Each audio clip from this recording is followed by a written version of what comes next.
I love my 4Runner. It does everything it needs to do, nothing it doesn't, and it will last until the end of time. Unfortunately, the end of time might be coming sooner than I'd like because after 200,000 miles of very rough driving, it's starting to get a little long in the tooth.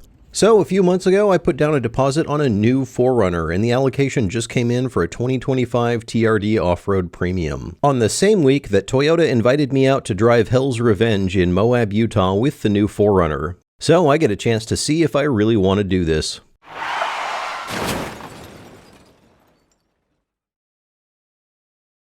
Automotive engineering is an exercise in trade-offs. When you add something, it almost always takes away from something else. It's like those character builders in video games. You can add dexterity, but only if you give up some strength. Creating the right balance is very hard, and doing it well is rare. Toyota is great at this balance in a lot of areas, as long as your needs align more with the practical side of the spectrum. For me, the 4Runner is a near-perfect main vehicle. I've owned two of them, both 5th generation, and I've owned my current one for longer than almost any vehicle I've ever owned. It is fantastic, in most ways.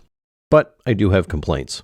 The 4Runner doesn't have enough power. This wouldn't be so bad if the fuel mileage weren't horrendous, but it is. Driving uphill at altitude with a trailer is like driving an 18-wheeler. Shift into low gear and move to the slow lane.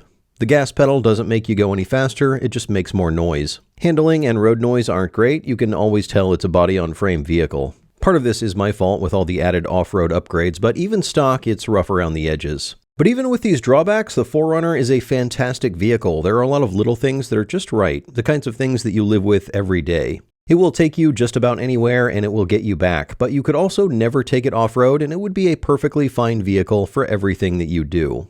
Here's the thing though, all that stuff I just said about the 4Runner, it's not really about the 4Runner, it's about the 5th generation 4Runner. It's also kind of true about the previous generations, but the 5th gen is an outlier. The 4Runner is an exceptional vehicle and the 5th gen is an exceptional 4Runner. And while it has been on a generational uptrend since inception, the things that people love about the 5th gen, simplicity, predictability, and not getting in the way, all look like they might be different in the new generation. I like the things that I keep in my driveway, and I like to keep an eye on them. I had these old motion lights, but they were always either not turning on when they should or turning on too often, distracting me while I'm watching my soap operas. So I got the Reolink Elite Floodlight and Track Mix, both with Wi-Fi. The Elite Floodlight is a 2-in-1 camera and floodlight covering a full 180 degrees of view. With the built-in camera, I don't even have to get off the couch when I see the light turn on through my window. I can just look at the app and decide if I need to get up or not. With the Reolink Track Mix, I can set it up to look specifically for cars, people, or animals. I can define an area for it to ignore so it won't go off when someone is just walking their dog by my house. Dual lenses will capture the whole scene and also allow you to zoom in on a smaller area for greater detail. It even has motion tracking where it can recognize a person and follow them to see what sneaky things they are doing in my driveway. Or I can just move it around myself using the app. It can trigger an alert on your phone or an audible alarm when it detects motion for extra security. Also, it's Wi-Fi, so you can check in on your house from anywhere. It's not just for home security either. The light is very helpful, and I can adjust the color temperature for something cool and bright or something warmer. It's also great for capturing the things I do in my driveway that I might want to remember or share, things I might not have set up a camera for. There is no subscription required, and no cloud service is needed. Installation is a breeze, especially if you're replacing an existing light. Install the base plate, then you can hang the floodlight with this convenient hook while you wire it in. You don't need someone else to hold it while you run the wires. You don't even need to clean up all the old cobwebs stuck to your wall. That is totally optional. Reolink has a bunch of great deals on security cameras and lights for home and business, all sorts of solutions. Don't miss Reolink's biggest Black Friday deals of the year. Click the link in the description to explore all of the exclusive discounts. Off-roading is one of those communities where the guy with the newest thing is not usually the cool kid on the playground. The coveted cars on the trail are things like an 80 Series, an XJ, vehicles built over 30 years ago with technology perfected years before that when Jimmy Carter was still farming peanuts. Technological progress does not mean better, and this is especially true for something like a reliable off-road vehicle, and the new 4Runner has a lot of new technology. The biggest difference is the drivetrain. Gone is the impossible-to-kill 4-liter V6, replaced by a 4-cylinder with a whirling, snail-looking thing attached to it. Optionally, you can complicate things even more with a hybrid version, adding batteries, motors, and a collection of hoses, wires, and plastic that looks like someone cubed a Prius and stuck it under the hood. According to the internet, this is complex and unreliable and unnecessary. These complaints all come from people who are not the target market because they bought their second gen used 12 years ago, and let's face it, will never spend 50 grand on a brand new 4Runner. I think it's great. My two biggest complaints about the outgoing 4Runner are the power and the fuel mileage. A Turbo 4 fixes both of these, and the hybrid kicks them both up even more. And I know simplicity and reliability are closely related. They are correlated, but they're not necessarily causated. It's a word. Look it up. You can make something that is complex and also reliable. It's just harder to do. Toyota has been making turbocharged vehicles since well before you were born and has sold over 10 million hybrids in the last quarter century. I'm not concerned about reliability from this added complexity. It could be an issue, but it is most certainly not a foregone conclusion. But the powertrain is not the only place with added complexity. The interior has a lot going on, both in looks and functionality. The new one comes with Toyota's Safety Sense 3.0, which has a lot of alarms that go off when you're doing things you're not supposed to, like veering out of your lane or crashing into the back of somebody. It has automatic high beams and radar cruise control. The radar cruise control is great and works off-road in the dust. I like this more than I expected because off-roading often has long stretches of connecting dirt roads where you're following your buddies, and this was pretty nice. The lane centering even mostly works when there's no clear edge of the road. On-road, it works fine, though it does nag me more than I'd like, even when I have my hand on the wheel. All this stuff is really nice when driving long distances, but it does take away from the simplicity that was one of the best things about the outgoing model. The higher trims have some extra nice things. My 4Runner has heated seats, but now you can get seats that keep you cool with a nice gentle breeze blowing across your butthole.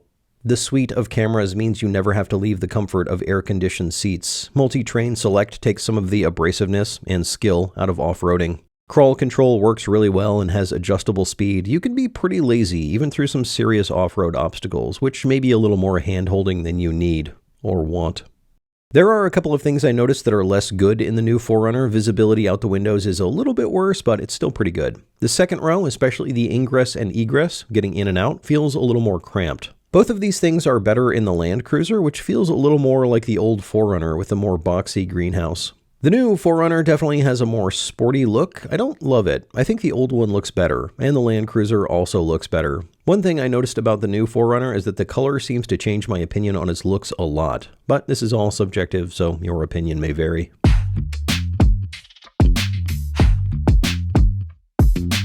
The top of the line for the 4Runner has two models now, the TRD Pro and the Trail Hunter. Both are great and noticeably better off-road than the plebeian trims.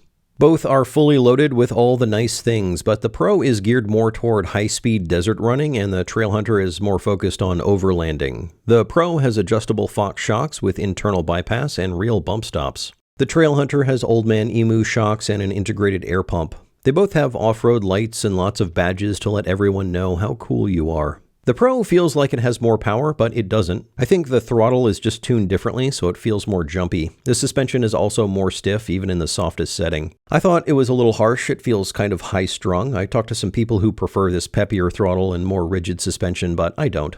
Not only off-road, but especially on-road. It's not bad. This is more of a preference thing, but I prefer the Trail Hunter overall, even in the fast, desert running type of driving that the Pro is made for. You don't get a sunroof in the Trail Hunter, which I again think is a good thing. I've used my sunroof maybe once in 8 years, and it cuts into the second row headroom. If I were getting a top trim, I would definitely pick the Trail Hunter, but they are both great off-road. I drove both of these back-to-back and then a TRD off-road, and you can definitely tell a difference. The upgraded suspension is well-tuned, and the added cost is more than badges and lights. Both of these trims and the off-road come with a locking rear differential, and when I go off-roading, I always leave it in two-wheel drive and then lock the rear diff. I'll switch it into 4 when I need it, but it's so much fun driving around with rear-wheel drive and a locked diff off-road, sliding the back end around and having a great time. But here's where Toyota really dropped the ball. On this new model, you can't lock the rear diff in two-wheel drive. The rear locker only works in 4 low. I did talk to the engineers who confirmed that the diff is locked with 12 volts, so someone needs to make a wiring harness that wires up to the auxiliary buttons, because not being able to do donuts in the sand like a lunatic is a serious drawback. But aside from that nitpicky thing, the off-road capability of the top trims and the TRD off-road trim are excellent. I have been off-roading all over the western United States, and I would take a stock 4Runner in one of these trims to almost all of those places. And with a lift, tires, and taller bumpers, I'd take it pretty much anywhere I want to go. The new one starts about 40 grand, which is more expensive than the last one, but everything these days is more expensive. However, a new 4Runner will not cost me 40 grand. Obviously, I want four-wheel drive, so that's another $2,000. I also want a locking differential and other off-road goodies, so I'm going to go with the TRD off-road, which brings it up to $49,000. My biggest complaints with mine are the fuel mileage and power, so I'm definitely going to get the hybrid version, adding another $3,000. Also, my 5th gen is a limited and I'm not going to downgrade, so I'm going to get the TRD Off-Road Premium Hybrid, which is $58,000, and now I'm only 15% away from a Trailhunter or TRD Pro, which not only already have the suspension I want, but will likely hold their resale value better. Add taxes and fees, and I'm looking at a $75,000 4Runner. Of course, between the TRD Off-Road Premium and the top-tier 4Runner sits the Land Cruiser, unless you add the Premium package, and now it's more than a 4Runner. If you're spending close to $70,000 on a Land Cruiser, you should really consider the Lexus GX Overtrail. For a few thousand more, you get better looking vehicle with a turbo V6, more power, more towing. It comes in 12 different shades of gray with the most pretentious paint names you've ever heard of. And if you're going that far, you might as well max it out with massaging front seats and drive around like a total boss. This pushes the total out the door price to just over $90,000. And what am I doing? How did I make it from $40,000 to $90,000 so fast? Do I even want to pay $60,000 for this one? Do I actually want a new vehicle? Is anyone even watching this video? This spread from $40,000 up is in line with the competition. The Jeep Wrangler and the Ford Bronco both have trims to fill whatever amount you want to spend in that range. And when you look at it like that, it does seem like the 4Runner is reasonably priced. While the Wrangler or Bronco might be a little more capable in specific off-road situations due to better approach and departure angles, the 4Runner is going to be a better all-around vehicle for anyone but the most enthusiastic Jeep nerds. Both the Bronco and Wrangler also have these highest trim versions. They each have a larger, more powerful engine than the rest of the lineup. It's almost like Toyota should have added the hybrid V6 from the Sequoia to the top trim 4Runners and have a real flagship. But that's not what Toyota does. They don't chase horsepower numbers to sell unnecessarily powerful vehicles to flat bill Raptor bros. They sell practical, reliable, capable vehicles to slightly less flat bill TRD bros. The Bronco Raptor is only $12,000 more with almost 100 more horsepower, but it has less torque, a lower tow rating, and while you can take the roof off, it will never have the quiet comfort of a vehicle with an integrated roof.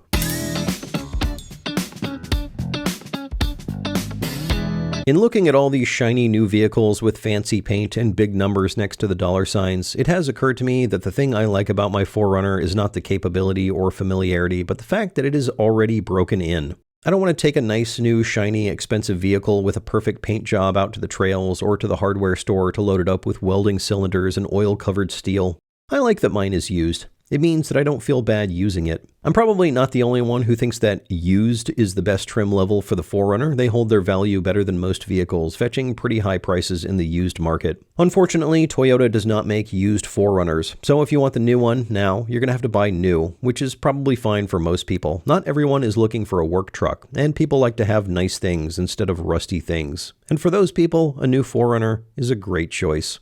If you currently own a 5th gen and you're thinking about upgrading, I do recommend taking the new one out for a test drive. It is excellent, well-rounded vehicle, but you might come away liking your 5th gen more, like an old t-shirt that isn't stylish or comfortable, but familiar, and sometimes familiar is good enough. All I really wanted out of the new 4Runner is exactly my 4Runner, but with more power, better fuel mileage, and a few niceties like radar cruise control. But this is not an upgraded 5th gen. It's a different vehicle. Better in most ways, yes. But after this trip, after driving 3 different trim levels of the new hotness, I really just wanted to go home and clean up mine. Because mine is a really great vehicle. In spite of all the abuse I've given to it, it is still trucking along like a champ. Eventually, it will die, and I will have to buy another vehicle. And I can't say for sure that it will be a 6th gen 4Runner, although it is definitely on the short list. What I do know is that all of this has made me really appreciate my older 4Runner. It will continue on in my life, taking me to strange and unique places and scaring away the kind of women who would otherwise find me to be a barely adequate dinner date.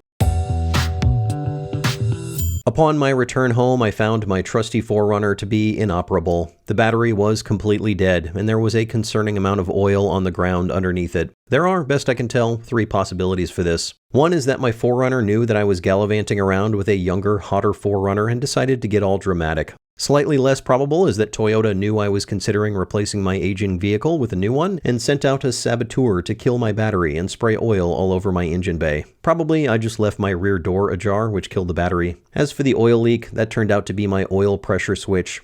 Easy fix. But now my inner right CV boot has a tear, and it is slinging grease all over the place. This could be my driving or my lack of maintenance. Also, that sunroof that I never opened, I opened it so I could make this video, and now it won't close. And it's raining. I didn't get that 2025 TRD off-road. I decided to stretch my 5th gen out a little while longer, because I am a brave man. A brave and stupid man. But I will need a new vehicle soon, so I'm going to be looking around at all sorts of possible replacements. Maybe a GX550, could be a VW Golf, possibly a RAV4 for some reason. And I will be making videos about all of those and more. If you'd like me to not make these videos and instead stick to working on my projects, leave me a comment below. And if I get enough comments telling me to stick to my projects, then I will still do what I was going to do anyway. But the comment engagement will help the algorithm. And yes, I will also be working on the other projects, including a new engine for the land speed car. So click that subscribe button, hail the algorithm, and I'll see you next time.